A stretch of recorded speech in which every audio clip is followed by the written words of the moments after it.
Hi guys, Vanessa here. Welcome to Passport Pages and welcome to a new type of video for the channel, Adults Only Cruise Lines Ranked. And as many of my regular viewers know, over the past 18 months, we've been dipping our toes into cruising since it seems to be the only thing that travelers are interested in these days. So I started doing my own research, as we all do before plunking down a bunch of money, and we've now had a few cruising experiences, which I'm sharing in the membership, and thought I'd share a bit of my findings here on the main channel as well. And quite frankly, one of the biggest surprises I discovered was that there's more than one completely dedicated adults-only cruise line. But upon further reflection, there should probably be more than there are because adult cruising has become so popular in recent years. And a quick note before we begin, no, I'm not including lines that have adults-only exclusive areas like a Disney cruise line, because many cruisers seeking an adults-only experience would probably not see that as a true adults-only experience. Same reason I don't include inclusive package option properties in my all-inclusive list videos. But I will be giving you all a complete list review and breakdown, complete with pros and cons, and maybe some honorable mentions as well. So yeah, a lot to cover, so let's jump in.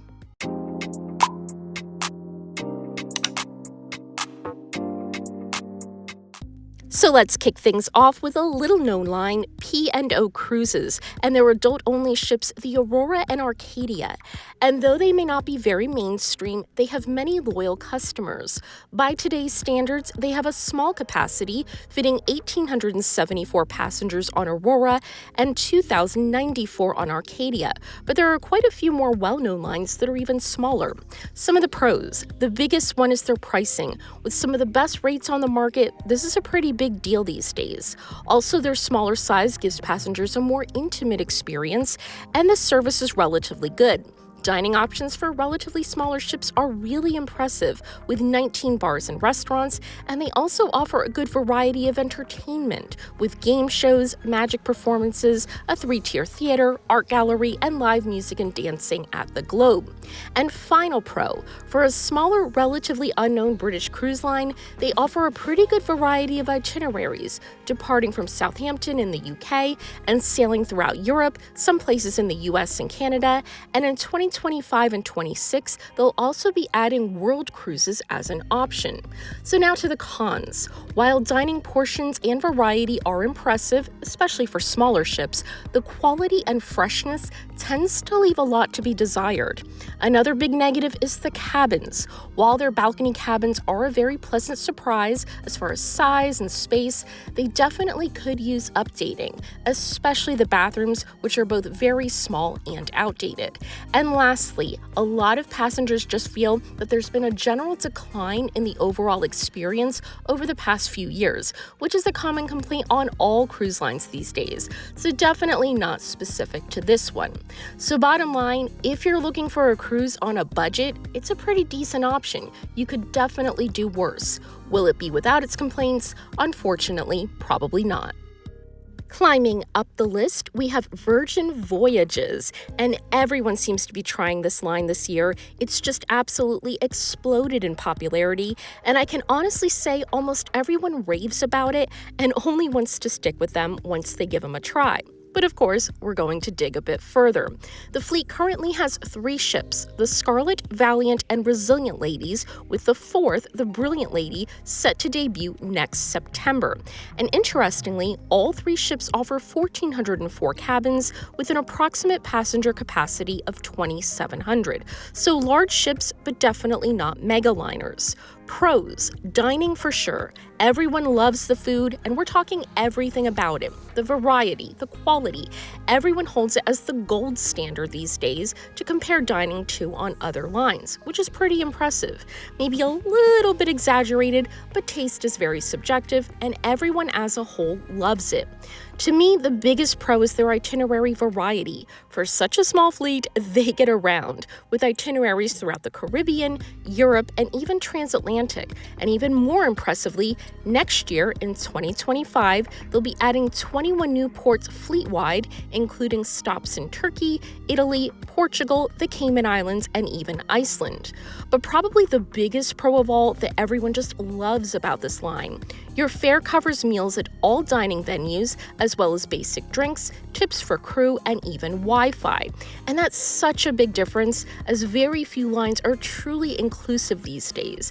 It's hands down the biggest complaint I see on cruise message boards, and Virgin is pretty much a truly all-inclusive experience. Cons. Here we go. There's no question that Virgin is a very unconventional cruise line, and you hear book reviewers say to check all trigger warnings before reading. Well, check trigger warnings before boarding here. I can't go into detail on some of the activity options because, quite frankly, YouTube flags certain topics, so that pretty much tells you all you need to know about what some of the offerings are. And while admittedly they are in the minority, some passengers just see the rave reviews and don't look into this aspect of the line, and then later admit they were uncomfortable for these reasons. And we are not here to judge, right? Let's be respectful in the comments. Everyone's comfort levels are different, and that's okay, but it's definitely a potential negative for some. And lastly, because of the type of experience this line offers, some passengers make the mistake of expecting most cruisers on board to be in their 20s and 30s. The marketing certainly doesn't help, and most are over 50. Which frankly surprised me, not gonna lie. It's a potential positive for some, but definitely a surprising negative for others. But overall, if you go into a cruise on this line with your eyes completely open, so to speak, it's a very high quality, many would say the best, adults-only cruise option.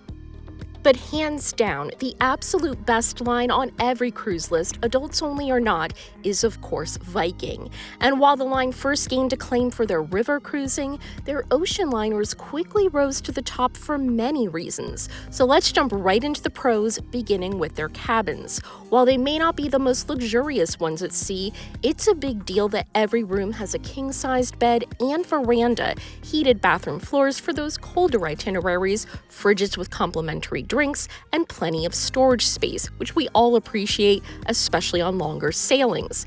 And fares do include specialty dining, wine and beer, 24-hour room service, Wi-Fi, and spa access.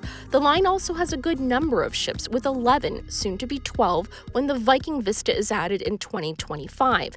And with a capacity between 930 and 998 guests, service is much more personalized, and the ship never feels overcrowded. Next pro is their itinerary options, which many experts believe to be the best of any line. Europe, Africa, the Middle East, North and South America, the Caribbean, Asia, and Australia. And they even have 2 polar-class expedition ships which go to both Antarctica and the Arctic, so you can literally go anywhere on Earth with Viking. But the biggest pro of all with this line is the immersion and excursions that you experience. Viking is a line that's not so much for cruisers as it is for those who really want to experience cultures and prefer to do it via sea, if that makes sense. Cruisers on Viking are really serious and appreciate that one excursion is included at each port of call, and the accompanying lectures in the program give passengers a special access to behind-the-scenes experiences ranging from the history of an area to the cuisine, art, and even science. So some examples include visiting a traditional family farm in Bergen, Norway to see how they live, or you can spend an evening dining at a home-hosted dinner in Shanghai, China. And frankly, no other cruise line offers that level of experiencing daily life and complete immersion like Viking. Cons. Guests tend to skew on the older side, so if you're under 65, you tend to stick out. Also, no casinos, and for many cruisers, that can be a deal breaker. But hands down, the biggest negative of all is their pricing. Depending on itinerary, they can have the priciest options, and as I found out the hard way, you usually have to pay your fare way in advance. For us, it was 18 months out, which is very different from most lines. But if you're able to swing it, it's an absolutely incredible cruising experience, and hands down, one of the best ways to see the world. So, as promised, I do have some honorable mentions. While these lines are not adult only like the others, which is why they're not on the main list, you'd be hard pressed to find many children, if any at all, in these cruise lines, beginning with Regent Seven Seas. And the big pro of this line is their truly inclusive rates, which includes round trip airfare, pre cruise hotel stay, all meals and beverages, shore excursions, and even gratuities, which is great, very convenient. But I have to jump right into the cons. When we started getting into cruising the last couple of years, Regent was a line I always wanted to try. And I have to say, unfortunately, I became pretty disappointed very quickly. And it's not for reasons that cruisers really warn about. So first of all, when I was first pricing our cruise out, I put in my email, phone number, etc. And I'm not joking, you guys, within 24 hours, I was getting 3 to 4 phone calls a day for over a week, a couple voicemails a day. It was bad, like timeshare salespeople at resorts, but much worse. And I understand contacting me, but not to the point of harassment. So that was initially a big turnoff. And then while the included excursions are a great inclusion on paper, the reality is much different. This isn't like the Viking experience. The excursions are much more generic and basic, which is fine, they are included, but since the passenger demographic is generally older, you spend a lot, and I mean a lot of time waiting for your group to be able to walk or be transported from point A to B, and unfortunately really miss out on quite a bit as a result, and that's definitely something people don't warn about. So why give it an honorable mention? Well, A, if you're looking for a cruise line that tends to not cater to families with children without being a strictly adults-only cruise line, and you want them to book absolutely everything for you, including flights, so you literally don't have to purchase a thing other than maybe souvenirs, then this is as easy as a cruise gets. But I do have an even better honorable mention, and that's Silversea. Same size fleet and same all-inclusive experience as Regent, which includes airfare, pre- and post-cruise hotel stays, door-to-door transfers, 24-hour dining, and premium alcohol included, and even butler service. And yes, an excursion at each port. And the itinerary options are amazing. Greenland, French Polynesia, Asia, Europe, and yes, even Antarctica. And while this is a personal preference, I find the ships to be the most attractive at sea. So beautiful and chic. But you guys, the price. I was shocked 18 months ago. They give Viking a run for their money. And while I can't personally attest to this since I'm new to cruising and these lines, I have heard many longtime Silversea customers say that the service, especially from butlers, has gone downhill in recent years compared to how it was pre-pandemic. But unfortunately, I think that's true of most lines, right?